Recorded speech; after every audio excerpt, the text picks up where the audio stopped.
Surge is an open book for Ray Leonard. Backs up against the ropes. This is one of the most unusual calls by a referee in the history of the sport. The first loss. A tremendous victory. Leonard fighting off the ropes. It happened. It happened. An uppercut by Douglas. Down goes Tyson. Hooks in right hand shot. Excellent. Knocks out by Tyson. Now slumps to the canvas. The champion struggles to stay on his feet. How do you like it? How do you like it?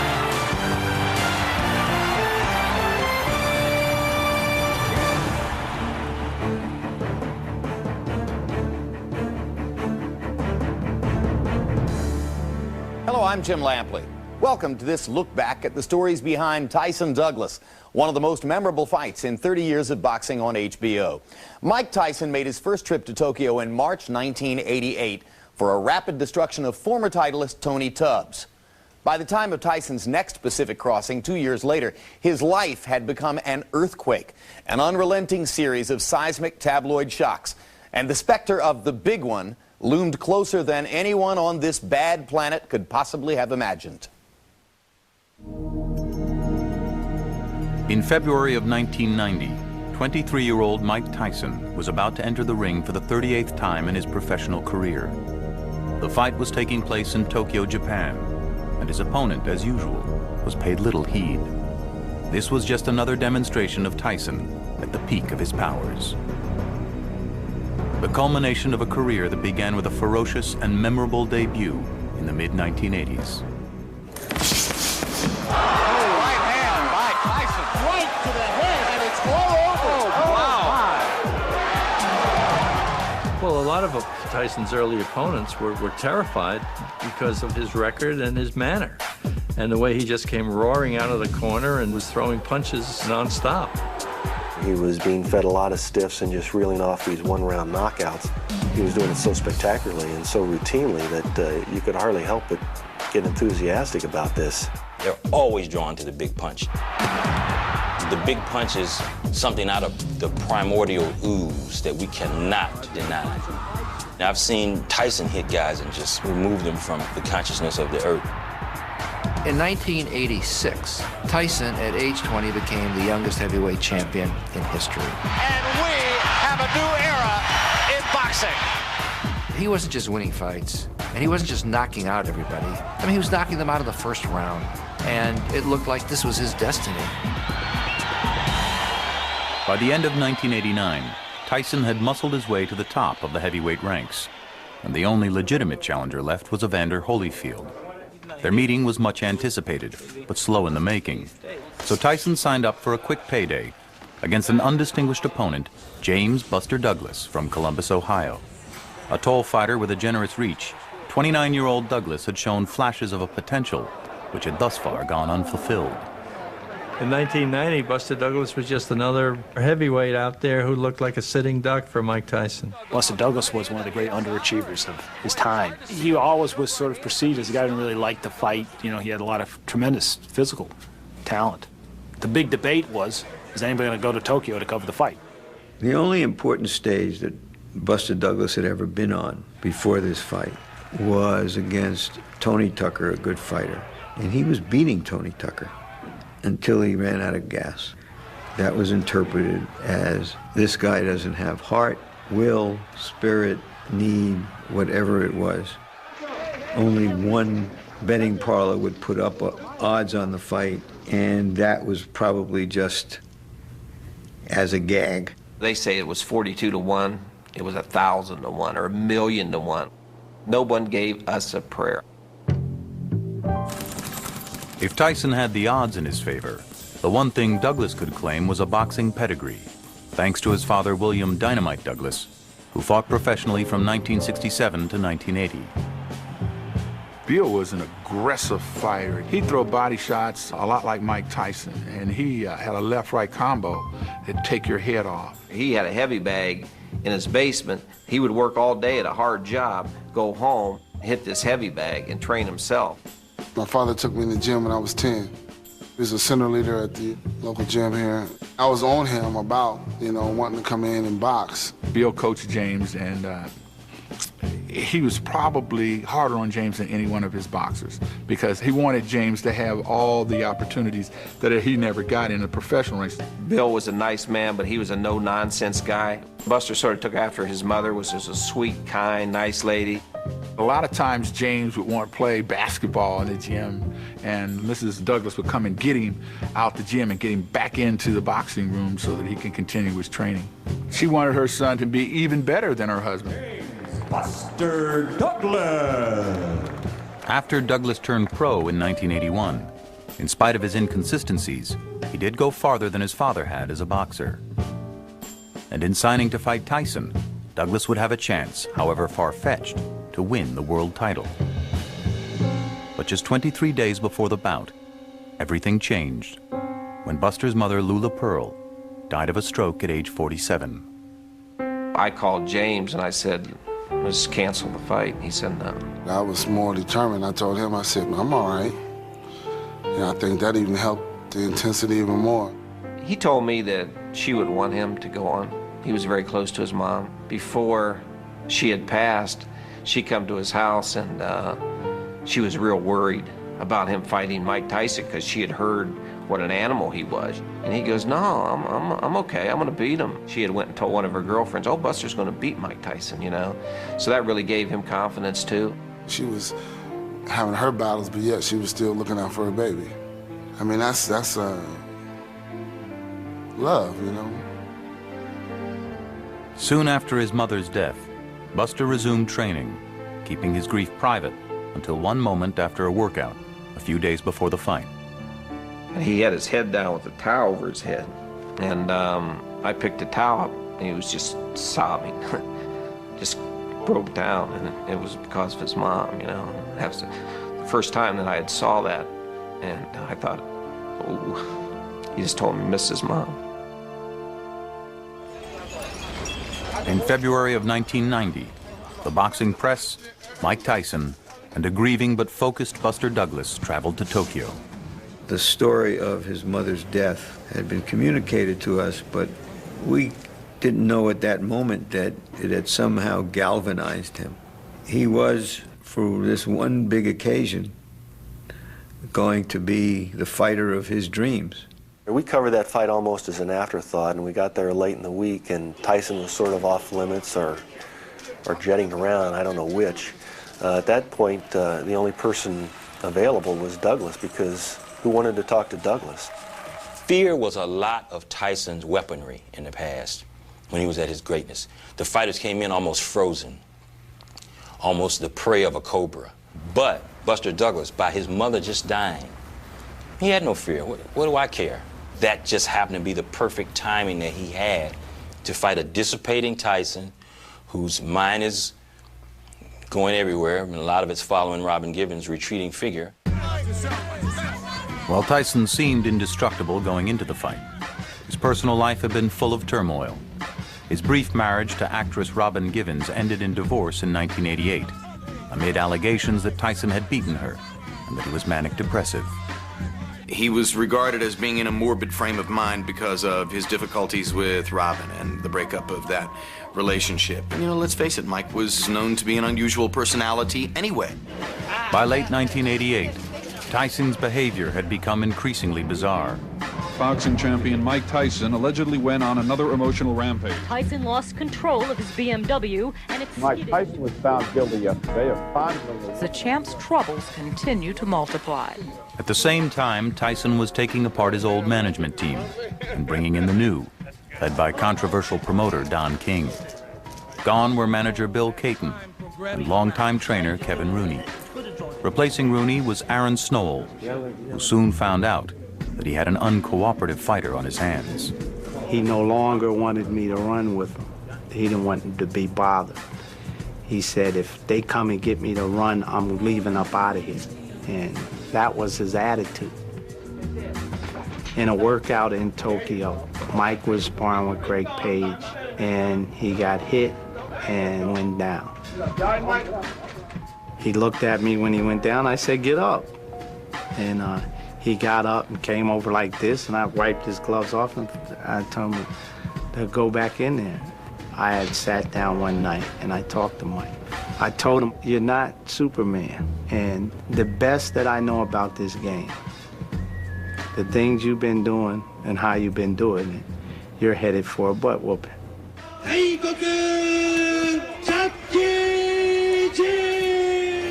And we are live inside Korakuen Stadium in Tokyo, Japan, as HBO Sports presents World Championship Boxing. This was a fight that took place at about 9 o'clock in the morning in Japan so that it could be broadcast to New York. And it was the weirdest feeling I've ever had in a fight, because the people were totally, I wouldn't say unenthusiastic, but they were so polite. It was the dullest crowd I've ever seen. I've never seen anything like it. I always say that in the Tokyo Dome, you could hear a rat piss on cotton. That's how quiet it was.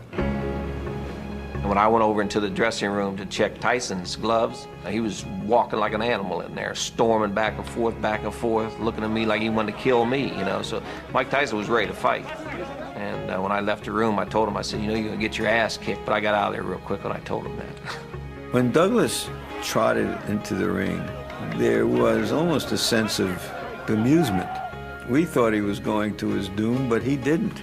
Mike Tyson rushing toward the ring, wanting to get it on and get it over with.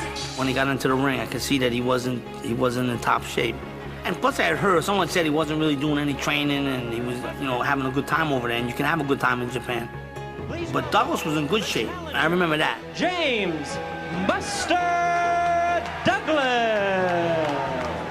I noticed he was looking at me, trying to get the eye contact, do his usual stare down and stuff, but, you know, I was like paying him no attention, trying to show no fear. Douglas insists that he's going to shock the world in this fight. I don't know what Mike was thinking. If he knew he wasn't in shape, he should have went out there and threw everything he had in the first round, because he wasn't throwing any punches. And Douglas was. After the first round, I felt that Mike was going to have a problem. Very hard right hand by Douglas inside. The way Mike started out, you could see his timing and his rhythm wasn't there. I was sitting next to Don King, and Mike was getting beaten so badly. And after 3 or 4 rounds, I looked at Don King. I said, Don, is this really happening?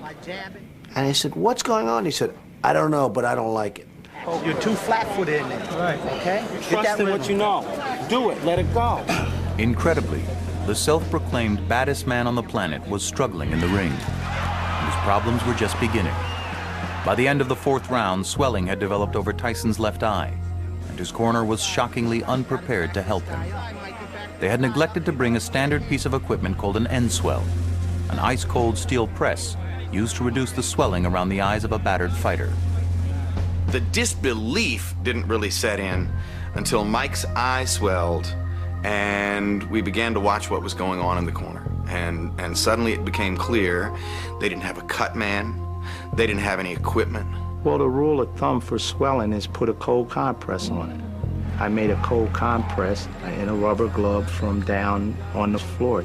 They were trying to put icy water into a latex glove to hold against his eye, which is like the little boy with his thumb in the dike. I did what I had to do for that time for a mistake somebody made that was on the team.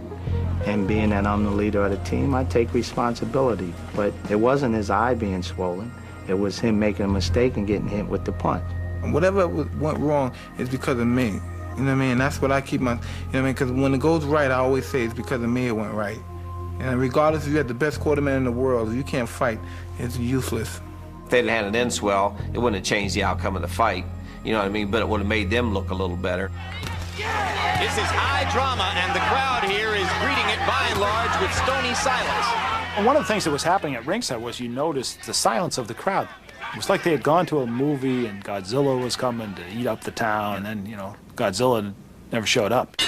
Finally, in round 8, Tyson found the opening he had been waiting for, when Douglas, emboldened in his role of giant slayer, dropped his guard for just an instant. Buster started looking at his work. Yeah, you ain't so bad. So he posed in front of him. Mike hit him with that uppercut, and boom, down he goes. And there's a right hand uppercut, and down goes Douglas. Then he pounded his fist on the canvas, and I said, oh, okay, he's all right. Checked my watch to see where we were at in the round. Knew the round was almost over. I said, okay, we're cool. Fortunately, I was just, caught with a glancing blow to where it really didn't do an effect to me. It knocked me down, but that was it. When Mike hit him and knocked him down, it was like my kid getting knocked down. And at that instant, I wanted to reach through the TV and help him up. And he got up, like a man. He got up and he shook it off. And the rest is history. Let's see what Mike can do to finish. And the bell ends to save Buster Douglas at the end of round 8. He had put so much into that shot and to pull it off that it was gone. Mike normally would just swarm all over a guy when he had him hurt. And he just didn't have it in him. And Mike has slowed down, maybe a tiny bit arm weary. He hits the guy with his best Sunday punch, and the guy gets up. He's like, oh, if that don't take, the desire out of you, nothing will. Douglas coming back with a left and right. Tyson is wobbling. Douglas wailing away. Tyson, who had absorbed tremendous punishment, was unable to summon the energy to capitalize on the knockdown. Douglas came back strongly in the 9th round and sensed that Tyson was a spent force in the 10th. The fight of Douglas's dreams was now the fight of his life. I started popping him with them jabs, and he wasn't moving as much as he was before. Then I pivoted, I had got leverage and came up with it, a real good uppercut. Bow. Oh, the uppercut. And I swear, if Mike Tyson's neck wasn't so big, it'd have ripped his head off. When he hit him, I actually went like that. I swear to God, I did. I went like that. I thought maybe he knocked his head off. He hit him so hard with that uppercut. And then he just come with combinations and just drilled him. He fell right in our corner. I said, you're done. Stay down, Mike. Oh, shit. That's all into my mind. What an uppercut by Douglas, and down goes Tyson. And I'm thinking crazy. I'm saying they won't allow me to fight if I don't have the mouthpiece in my mouth. So I'm grabbing for the mouthpiece. It was over. I tried to get up, and I was hazy. I didn't know where I was at. It's over. It's over. Mike Tyson has been knocked out. At the end of the fight, he asked me what had happened. And I said, you got knocked out. He wasn't feeling too good. His eye was swollen shut. He wanted to break down and cry, but he held himself together. He took his butt whooping like a man. And new heavyweight champion of the world, James Buster Douglas. Let's go ahead and call it the biggest upset in the history of heavyweight championship fights. Buster beat him at his best. And that myth about him not being in shape, that's not true. Because if he wouldn't have been in shape, he'd have been out there in about the 2nd or 3rd round because Buster was humming him. He just got his butt handed to him, and that's the excuse that he tried to use. Why did it happen, James? Because I wanted it. Why? Why did you win this fight that nobody on the planet gave you? His mother. In what way? God bless her heart. People around him were saying, let's go, let's get out of here. You want to go, James? No, let him talk. But that was his moment, and he wanted to speak. And I remember myself very clearly saying, let's just follow him as he's dealing with these extraordinarily human emotions. I'm just feeling real good and finally able to exhale with all the things that have been going on that I had to keep inside. The main thing I wanted to do was express my joy for my father and my mom, but my father. And Dad, this one is for you. I love you. He's my hero. To take the baton, so to speak, and then just to fulfill a dream, not only for myself, but for him, was just the most rewarding thing in the world. But in boxing, nothing is ever as simple as it seems. While the world had witnessed a stunning upset victory, Don King would brazenly claim that the real winner was Tyson. I said, I told you, Don, I told you we were going to kick his butt. And he said, get away from me, I'm protesting. I said, protesting what? King claimed that when Tyson knocked Douglas down in the 8th round, the count went long and should have been ruled a knockout in favor of Tyson.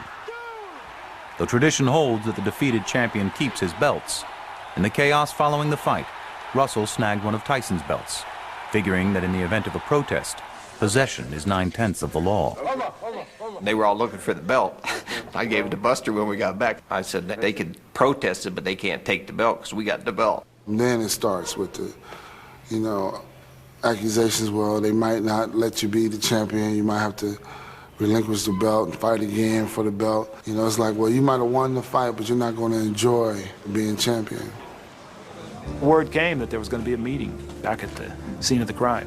You didn't know what was up, but you knew it wasn't going to be good for Buster Douglas.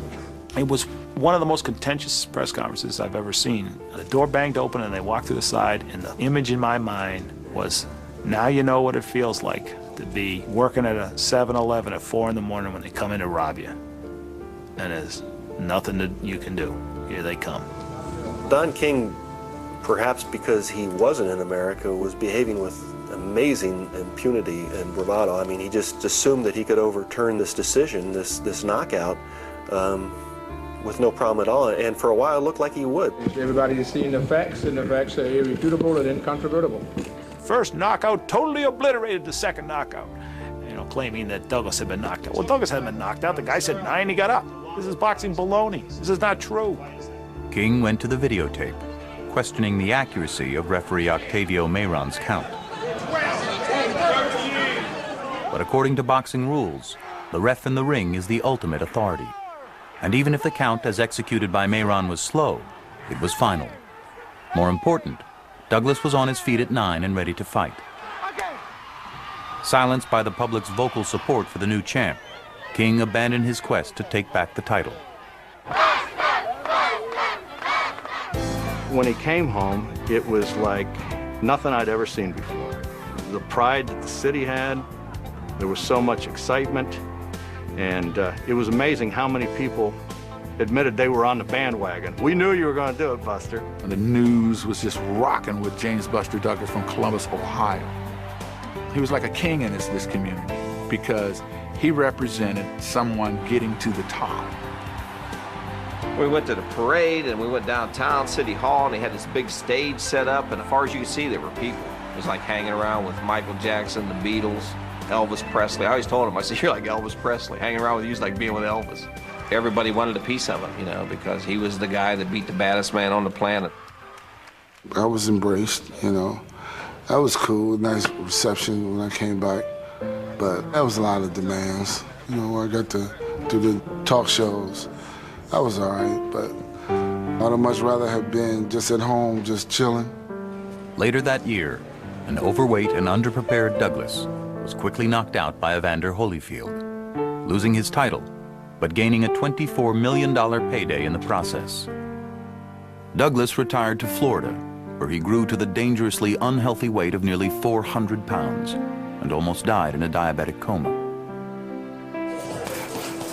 Forced to get fit again just to stay alive, Douglas staged a comeback, winning 8 of his 9 bouts before retiring for good in 1999. I always wanted to do something in a good light to where it showed that I existed in this world. You know, it all came together for me.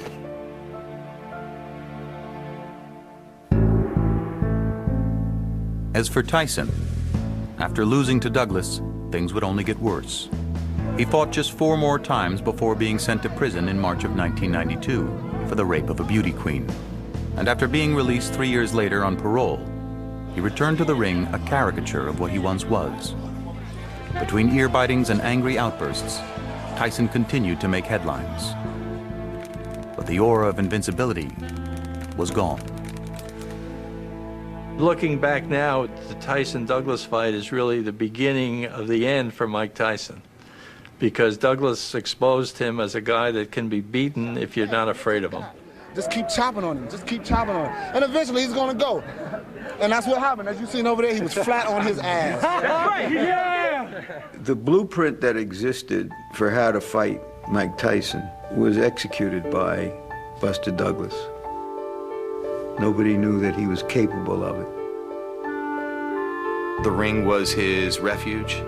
And once he lost that image of being a monster destroyer, of being untouchable, then he had to face something closer to real life, and that's a very, very difficult prospect for him. Mike Tyson will be okay. He'll be all right. regardless of what people would like to see happen to me, like people say, oh, he just wanted like the rest of the fighters. Nada, I doubt that seriously. And that's why I guess people are upset, because they really wish that would happen. He was like one of those guys just there to flare briefly. And now that that's dimmed, I think it's going to be a long journey out. Douglas turned out to be just as badly programmed for success in 1990 as was Tyson. Evander Holyfield immediately knocked Douglas out, but another 6 years would pass before Tyson and Holyfield finally met. And by that time, Iron Mike had lived several more damaging lifetimes outside the ring. Through all the upheaval, Tyson remained the sport's most famous and infamous figure and its biggest box office draw. Thanks for watching The Tale of Tyson Douglas.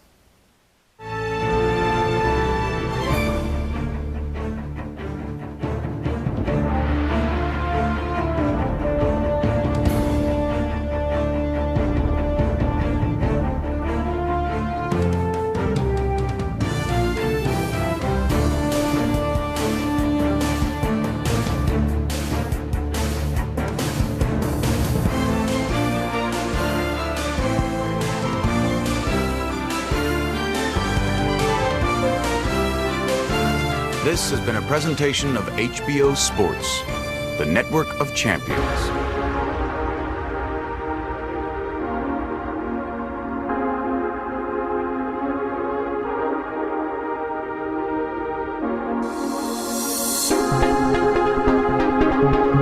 You gotta be clever, you gotta be smart, and not get hit. When you're able to do this, you're a fighter.